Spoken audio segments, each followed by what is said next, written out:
single-dad CEO mistakenly sends his daughter to the wrong school, only to meet a young teacher who will change their lives forever. You enrolled her where? That's not the school on her file. I submitted the forms you left on the desk, sir. It was signed. That's not her school. That's a mistake. Fix it. Daniel Ross's voice echoed through his glass-walled office like a thunderclap. At 42, he was a man used to precision, an empire built on data, risk analysis, and cutting-edge medical tech. Nothing in his world happened by accident. Except now, something had. His new assistant stood pale, flustered, fumbling with a tablet. "Sir, I thought—" "I don't pay you to think," Daniel snapped. "I pay you to follow instructions." He paced to the window overlooking Manhattan's skyline. His reflection glared back at him in the glass. Tailored suit, sharp jawline, sleepless eyes. Keva, his daughter. The only thing he hadn't figured out how to fix. Since Emily's sudden death from a stroke 3 years ago, Keva had changed. Once vivacious and imaginative, she had retreated into a shell. She rarely spoke. She no longer smiled. Daniel had tried everything: grief counselors, therapists, endless distractions. He compensated with the best of everything: clothes, tutors, a spot in New York's most elite private academy, Hawthorne, and now this. A clerical error, a misfiled form, and his daughter had spent her first day of second grade at Southfield Elementary, a public school. A school known for its emotional development programs, not its academic rigor. Not the place he had meticulously chosen. He picked up the phone to call the superintendent directly, then stopped. A text blinked on his phone screen. "Keva, I liked my teacher today." It was the first message she had sent him in weeks. He stared at the screen, thumb hovering. Then he sighed, loosening his tie. "Reschedule my 3:00, he said quietly. "I'm going to the school." Southfield Elementary looked nothing like Hawthorne. The entrance was modest, the floors were scuffed linoleum, and the lobby smelled faintly of crayons and cafeteria pizza. A secretary with kind eyes welcomed him and led him through a narrow hallway filled with student artwork. Sunlight streamed through the old windows. There was no marble, no chrome, but there was color, there was warmth. As they approached Keva's classroom, Daniel motioned for silence. The secretary nodded and stepped aside. He peered through the small glass panel on the door. Inside, 20 or so children sat in a semicircle. On a low stool in the center was a young woman with wavy auburn hair tied loosely back, wearing a cardigan and jeans. She wasn't giving a lecture. She was listening. One child spoke through tears about missing her dog. Another boy admitted he was scared of loud noises. The teacher didn't interrupt or rush them. She nodded, validating each voice with gentle presence. "You don't have to be okay today," she said softly. "You just have to feel safe." Daniel's breath caught. Keva sat near the back. Not slumped. Not vacant. She was upright, attentive. There was something in her eyes. Soft. Open. Alive. He stepped back. That night at dinner, he placed Keva's favorite pasta in front of her. She glanced up, cautious. "How was school?" he asked, gentler than usual. She hesitated. "Ms. Clara read us a story. She let us draw what the characters felt, not just what happened." Daniel nodded slowly. "Would you like to stay there, at Southfield?" Keva didn't answer right away. Then, almost imperceptibly, she nodded. Daniel stood alone in his study long after Keva had gone to bed. On his desk lay 2 folders, one labeled Hawthorne Academy, the other Southfield Elementary. Hawthorne had prestige, connections, results. Southfield had a teacher who looked his daughter in the eye and told her it was okay not to be okay. He closed his eyes. Maybe for once, the best thing wasn't the one he had planned. Maybe the real answer had arrived by mistake. Clara Jennings had never planned on becoming a teacher. 10 years ago, she was a mental health specialist in the Army, trained to sit with soldiers shattered by war. She had seen what trauma did to the strongest minds. She had learned that silence often screamed the loudest. When she left the service, she returned home to a small apartment, a toddler son, and the hope of a quieter life. But that life was ripped away on a rainy Tuesday morning when a delivery truck ran a red light. After the accident, Clara quit everything. Hospitals, therapy clinics, places with ticking clocks and clipboards that never truly listened. Instead, she found herself drawn to Southfield Elementary, a public school where administrators had the courage to experiment and children were seen as whole humans, not just students. Now she taught room 203. Not English, not math, but something harder, the invisible curriculum of feelings. Her classroom had no desks in rows. The lights were soft. There were beanbags, calming jars, colored pencils, a reading loft shaped like a treehouse. There were no timed tests or behavior charts. There was a wall labeled Feelings Today, where students placed magnets with their names under emotions like brave, sad, tired, hopeful. They wrote letters to their feelings in quiet journals. They used music to paint with color, not with technique. Every Friday, they gathered in a circle and shared something that hurt or healed. Clara knew they called her class the soft room behind her back. She didn't care. She was teaching kids what she wished someone had taught her when she lost her son: how to hurt without breaking, how to speak without words, how to stay. Keva Ross didn't speak for the first 2 days. She didn't draw, didn't smile, barely moved. Clara didn't push. When the other children shared how they missed a pet or worried about the dark, Clara simply glanced at Keva with a warm nod. "You're welcome here," her silence said. On day 3, Clara noticed Keva sitting closer during morning circle. On day 4, she saw the girl gently rest her hand on the corner of a paintbrush. On day 5, Keva placed her name magnet under quiet instead of invisible. It was enough. Daniel Ross stood behind the classroom's viewing window for the 3rd day in a row. He came during lunch breaks now, watching in stunned quiet. His first impression had been critical. No structure, no worksheets, no rigor, just kids sprawled on rugs, listening to cello music while drawing spirals on paper. He had thought, this is chaos dressed as compassion. But then came the change. Keva had started sleeping through the night again. No more 2 a.m. pacing, no more glassy stares at breakfast. She had begun humming softly, unconsciously, while brushing her teeth. She had even asked for crayons to take home. Something was waking up in her, and Daniel didn't understand it. But he couldn't ignore it. On Friday afternoon, Clara dimmed the lights and turned on a soft melody. "It's connection time," she said. Students were invited to sit with someone they hadn't talked to that week and share one thing that made them feel calm.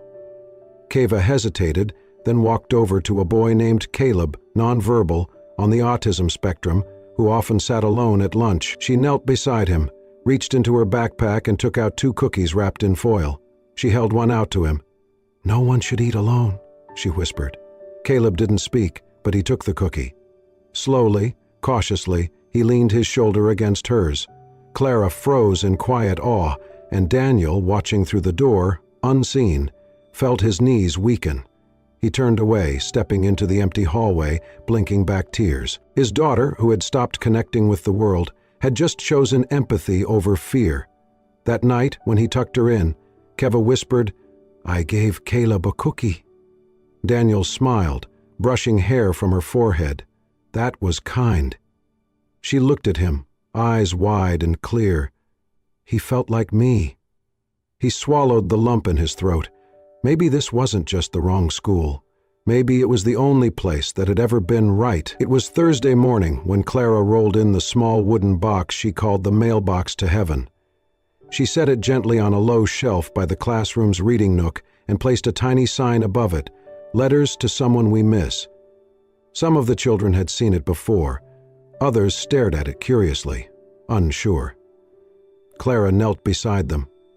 Sometimes we carry things in our hearts that feel too heavy. This week, I want you to try writing a letter. Not for grades, not for anyone to correct. Just a letter to someone you love, who isn't here anymore. It can be someone who passed away, or someone who feels far. You don't have to sign your name unless you want to. Keva sat near the corner, watching quietly. She didn't move, she didn't speak. But that afternoon, as the others painted and chatted in soft voices, Clara noticed Keva pull out a piece of pale pink stationery. She took a pencil, sat alone by the window, and began to write. She held the pencil like it might break, pausing between lines, erasing more than she kept. It took her almost the whole hour. When she finished, she folded the paper carefully, then walked to Clara. "Can you send this?" she asked, holding out the letter. Clara looked down at the trembling paper in Keva's hands. "To where, sweet one?" Keva pointed to the ceiling. "To heaven." Clara took it gently, pressing her hand over Keva's. "I'll do my best." Keva nodded, turned, and walked away. After school, when the children had gone, Clara unfolded the letter behind her desk. Her hands trembled as she read, "Dear Mommy, I played with paint today and didn't cry. The blue didn't feel cold anymore. I sat next to Caleb and gave him a cookie. He didn't talk, but I felt warm. Miss Clara said feelings are okay, even the sad ones. I still miss you. But today I wasn't scared. Love." Keva Clara's chest tightened. She held the letter to her heart, eyes wet, then gently placed it into the wooden box. She didn't speak, didn't try to frame it with psychology. She just sat there, breathing, letting the moment be. Later that evening, Daniel picked Keva up from school. She climbed into the back seat, quietly, as usual, buckling herself in without a word. Daniel drove in silence, the hum of the engine and city outside their only soundtrack. At a red light, he noticed something sticking out of Keva's backpack, a folded piece of pink paper. She had forgotten to zip the pocket. He hesitated. Then slowly, he reached back and took the letter. "Keva, what's this?" She looked up, eyes wide, but didn't answer. Daniel unfolded it and read. The first few lines were enough to shatter something inside him. The blue didn't feel cold anymore. "I wasn't scared. I still miss you." By the time he reached the last word, Daniel had pulled over to the curb. His hands were shaking. He dropped his head onto the steering wheel and let the tears come. For 3 years he had buried everything. He had buried Emily with dignity, buried his grief under boardrooms and performance reviews, buried his daughter's pain under tutors and therapists and calendars. But this little letter in pencil and pink paper, was the most honest thing he had read in years. "Daddy?" Keva's voice was soft, unsure. He turned to her, eyes red, and took her hand from the back seat. "I miss her too," he whispered. "So much." Keva leaned forward, resting her head on the edge of his seat. She didn't speak, but her grip tightened around his fingers. It was the first time they had shared their pain out loud. The next morning, Daniel returned to Southfield earlier than usual. He waited until the last student had entered Clara's classroom before knocking softly on the open door. Clara looked up, surprised. "Mr. Ross?" Daniel stepped in, holding Keva's letter in his hand. He held it out, and for a moment Clara thought he was going to scold her. Instead, he said, his voice thick, "I run a company that develops life-saving treatments. We build things that are supposed to keep people alive." He paused, looking down at the folded note in his hand. "But you're the first person who's actually saved my daughter." Clara's eyes widened. "She's not just existing anymore," he continued. "She's feeling, connecting. She's remembering who she was." Clara swallowed hard, emotions swelling in her throat. "You've given her back to me," he said quietly, "and I don't think I'll ever be able to repay you." She stepped forward, voice barely a whisper. "You just did." Daniel returned to Southfield more often now, not out of obligation, but out of something quieter, more urgent. Curiosity had given way to reverence. Each time he stepped into room 2003, he felt as though he were watching something sacred unfold. Keva smiling faintly at a classmate, helping pick colors for the feelings tree, or even just sitting peacefully with a book in her lap, her forehead unknotted. One late afternoon, after the students had left and Keva was at music therapy, Clara was gathering handwritten gratitude leaves from the wall when Daniel stepped into the classroom. He hesitated at the door. "Can I ask you something?" She turned, brushing a strand of hair behind her ear. "Of course." "Why do you do this?" he asked. "This work? This place?" Clara paused, eyes drifting to the mailboxes, the soft lighting, the taped-up watercolor hearts along the windowsill. She exhaled, slow and steady. "I was a trauma counselor in the military," she began. "Years ago, I helped soldiers navigate PTSD, grief, survivor's guilt. I saw people at their most shattered, and sometimes at their most human." Daniel listened in stillness. "Then I came home. My son, Nathan, was 5. He was wild and sweet. Loved dandelions. We were walking to the park when it happened. Car accident, nothing dramatic, nothing cinematic. Just sudden and wrong." She stopped, just for a moment, then continued. "After that, I couldn't go back to hospitals. I couldn't sit across from people trying to hold their lives together while mine was crumbling. So I chose to be here, with kids who haven't yet learned to bury their pain, who are still soft enough to heal." Daniel didn't speak for a long moment. Then he said, "I thought I was helping Keva by putting her in the best school money could buy, but I never asked her what she needed." Clara offered a small smile. "Most parents don't. They just want to protect them. It's a kind of love." Daniel nodded slowly. "A misguided one." He looked around the room again, the gentle colors, the space that had somehow taught his daughter how to feel again. "You didn't teach her to read," he murmured. "You taught her how to remember her mother." Clara blinked, her eyes glistening. "She talks about Emily again," he added. "She didn't for almost 2 years. And now? She tells me which songs Emily liked, what they used to bake together. She even drew a picture of the 3 of us, me, her, and Emily as an angel. The next morning, Keva slipped another letter into the mailbox to heaven. This one wasn't addressed to her mom, it was for her dad. Clara, after reading it, passed it to Daniel quietly at pickup. He opened it in the front seat of his car. "Dear Daddy, you smiled today. It was when I told you I like school. You didn't even notice, but I did. I think we're getting better. Love, Keva." He pressed the paper to his lips. His hands shook. That Friday, Daniel arrived early. The school was still winding down. The halls were hushed, sunlight crawling across tile floors. He walked toward room 203, ready to surprise Keva. But something made him stop outside the classroom door. Through the glass panel, he saw Clara kneeling beside Keva under the big classroom ficus tree. Keva's eyes were closed, her small hands resting gently against the bark of the tree. Clara whispered something. Daniel could not hear the words, but Keva nodded, breathing deeply. Then she giggled. It was a soft sound, like wind catching chimes. Clara laughed too, quietly. Then Keva reached forward, hugging the tree with tiny arms. Daniel's heart clenched. That laugh, that sound. He hadn't heard it in over a year. Keva turned toward Clara and whispered something.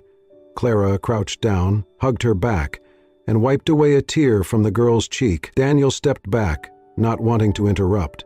He leaned against the wall, eyes closed, arms crossed tight. He wasn't sure what was happening between them. He just knew this. His daughter had started to return. Not just to him, but to herself. In the weeks that followed, something quiet and beautiful began to bloom. Daniel and Clara had stopped pretending to keep their conversations strictly about Keva. What had started as updates on progress and behavior turned into late afternoon chats in the garden courtyard after school, shared coffees in the staff kitchen, and once a slow walk through the nearby farmer's market when both just happened to run into each other. There was no grand confession, no sweeping declarations, just the slow thaw of 2 people who had long forgotten how it felt to be seen, One evening, Daniel sat across from Clara in the teacher's lounge after helping organize books for a fundraiser. The fluorescent lights buzzed overhead, but the air between them felt like candlelight. "I never imagined this," Daniel admitted, sipping lukewarm coffee. "Raising Keva alone. 3 years ago I was still learning how to balance meetings with bedtime stories. Then one day I was both her father and her mother, and I never felt like I was enough for either." Clara's gaze softened. "You've done more than enough." He looked down. "But it never felt like it." She touched his hand gently. "Love doesn't always look like enough, but it feels like safety. And Keva feels safe with you." Clara was falling for him, she knew it, but a wall remained. She couldn't shake the feeling that her presence in this fragile world of theirs was something delicate, temporary. So she stepped carefully, held her heart tightly, loved quietly, until the day everything shattered. It happened on a Thursday morning, without warning. Margaret Whitmore, Daniel's mother-in-law, arrived at Southfield Elementary dressed in pearls and judgment. She swept through the front office with a legal pad and disdainful glances, announcing she was here to inspect the environment her granddaughter had been condemned to. No one stopped her. She found Keva in the courtyard, seated in a circle of beanbags under a tree. Clara was beside her, gently guiding the group in their morning gratitude ritual. Keva leaned her head against Clara's arm and whispered, "This is my safe place." Margaret's voice cut through the peace like glass shattering. "Safe? With this woman?" Everyone turned. Margaret stepped forward, eyes narrowed, voice rising. "You're not a therapist. You're not a counselor. You're a glorified babysitter, manipulating my granddaughter for attention. I will not stand by while she's raised by someone like you." Clara stood, keeping her tone measured. "Mrs. Whitmore, I understand this is a surprise visit, but this is not the place." "Oh, I'm sure it's all a surprise to you," Margaret snapped, playing the savior, getting close to a grieving child and her vulnerable father. "A woman like you, no husband, no real credentials, thinking you can replace my daughter?"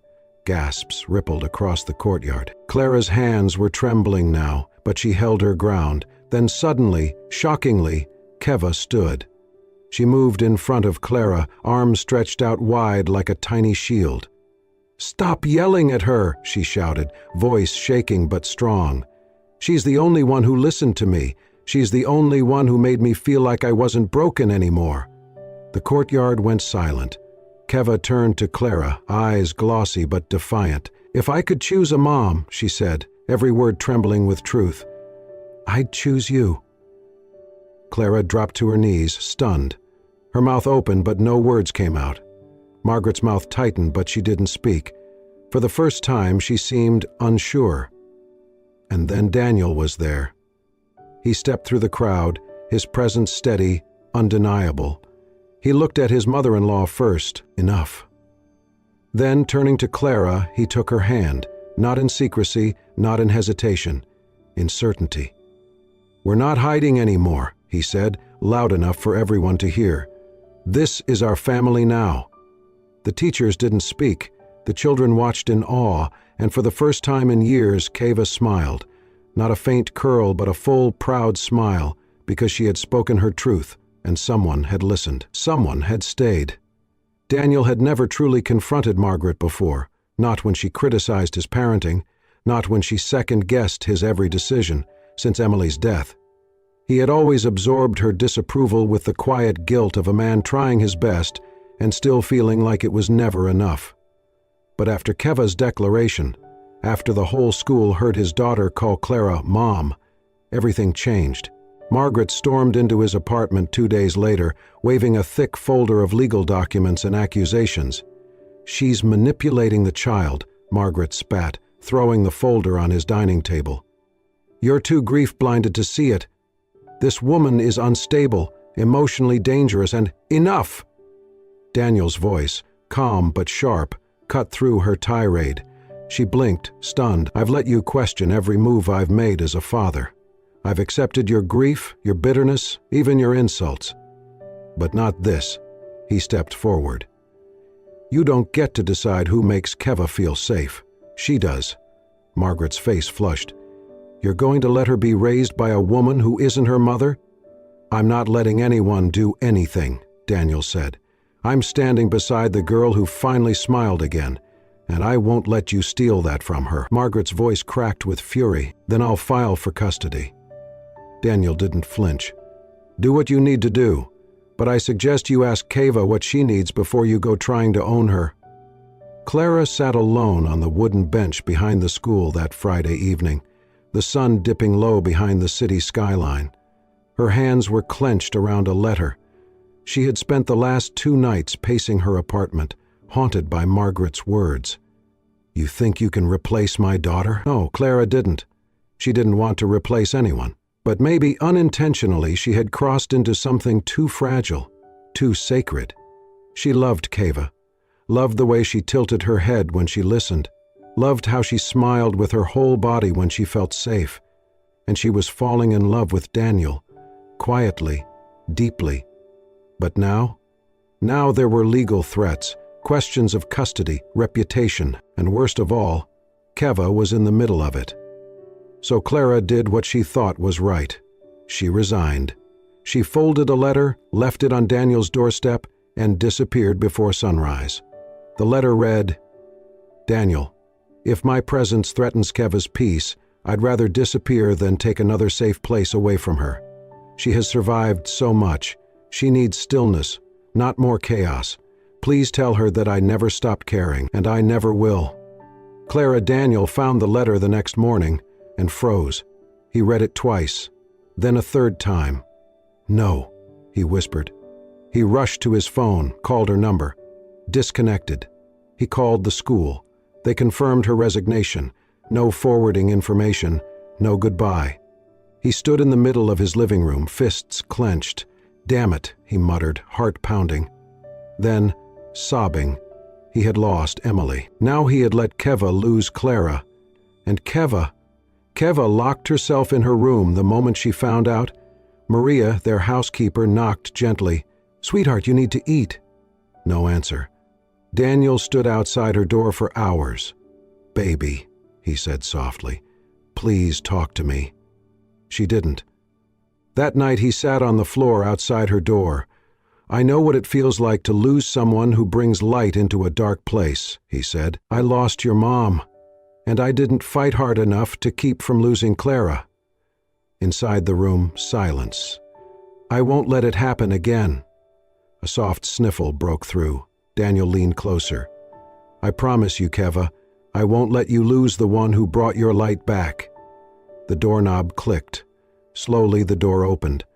Keva stood in her pajamas, eyes puffy, face pale. She held out Clara's letter, the edges wrinkled from her crying hands. Let's go find her, she whispered. Daniel knelt and wrapped her in his arms. Yes, he said, let's bring her home. It took Daniel 3 days to find her. The school had no forwarding address. Her phone was disconnected, but Clara wasn't the type to disappear entirely. She was the type to keep giving, even after breaking. Through one of the teachers at Southfield, Daniel learned she had gone to volunteer at a local community center, small, underfunded, but filled with color and heart. The kind of place Clara had always loved. A place where broken things quietly learned how to bloom again. He and Keva drove across town early on a Saturday morning. The neighborhood was rougher than theirs, the buildings older, the signs in multiple languages. They walked inside, hand in hand. And there she was. Clara stood at the back of a dusty art room, helping a child paint a sun with crooked rays and a bright blue smile. Her hair was tied up messily, a paint smear across one wrist. She looked tired and calm. Keva let go of Daniel's hand and walked forward. Clara didn't see them at first. Then she turned, froze. Her breath caught. Keva. The little girl stopped just a few feet away. She reached into her small backpack and pulled out a folded sheet of pink paper, the same letter, the first one she ever wrote to her mother. She held it out with both hands. I saved it, Keva whispered, for someone who could read it with the same heart. Clara took the letter with trembling fingers. Her eyes filled almost immediately. "I never stopped thinking about you," she said. "Then why did you leave?" Keva asked, voice tiny. Clara dropped to her knees. "Because I was scared I didn't belong." Keva shook her head. "You do." Daniel stepped forward now, slow and sure. He didn't carry a ring, no flowers, no rehearsed speech, just the quiet, weathered look of a man who had broken and rebuilt and learned to love what was real. He looked at Clara.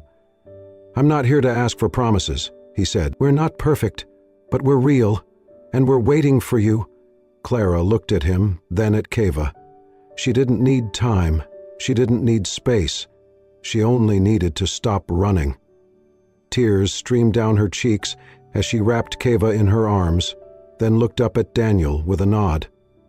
"I want to come home, not to a title, not to a job, but to a life, to a family." That night they returned to the apartment.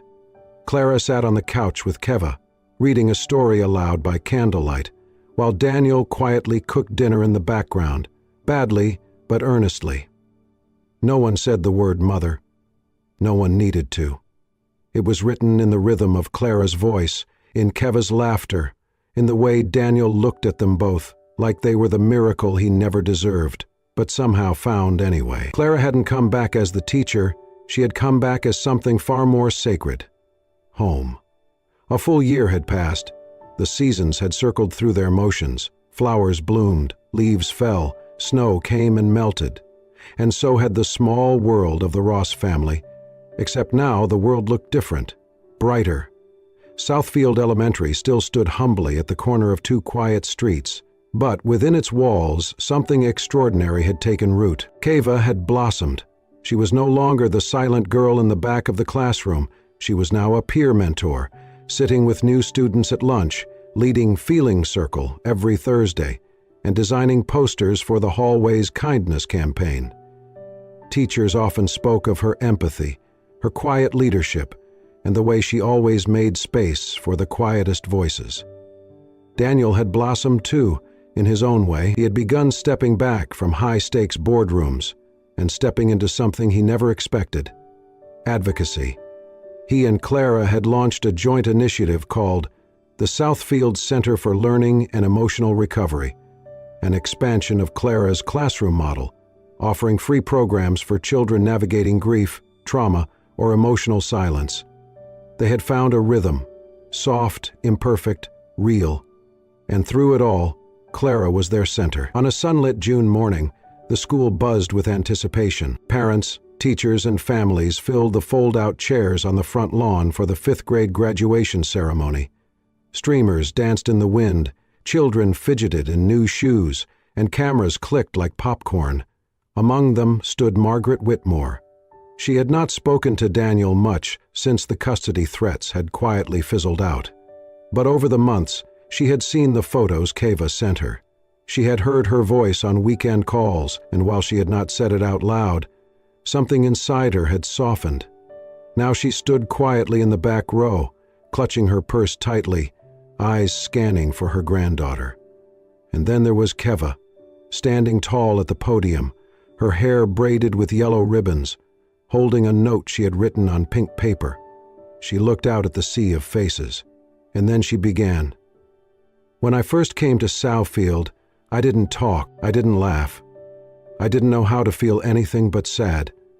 There was a hush over the crowd. I had lost my mom, and for a long time I thought maybe I lost my voice too. But then I met a woman who didn't ask me to speak. She just sat with me until I was ready. Clara, sitting beside Daniel in the front row, felt her throat tighten. She gave me crayons and music and space to breathe.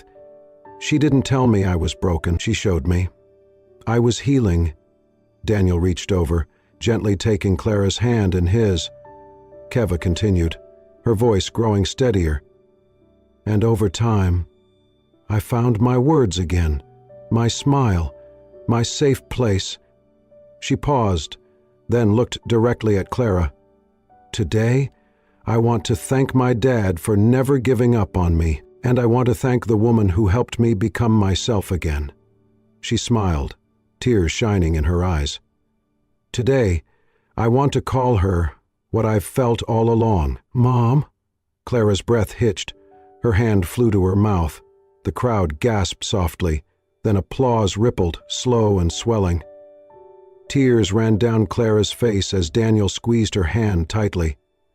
Margaret, from the back, blinked rapidly, her lips parting in disbelief, but even she couldn't deny it. The light in her granddaughter's face was undeniable. And in that moment, something inside her broke and mended. Later that evening, long after the speeches had ended and the last cookie from the refreshment table had been eaten, Daniel, Clara, and Keva walked together through the quiet halls of the school one final time before summer. They moved slowly, passing drawings Keva had once taped to the walls, the bookshelf where she first learned to write again, the soft beanbag still gathered in a reading circle. Outside, the sky had turned gold, then copper, then lavender. They stepped into the grass barefoot, shoes forgotten. Keva skipped ahead, chasing the last rays of the sun.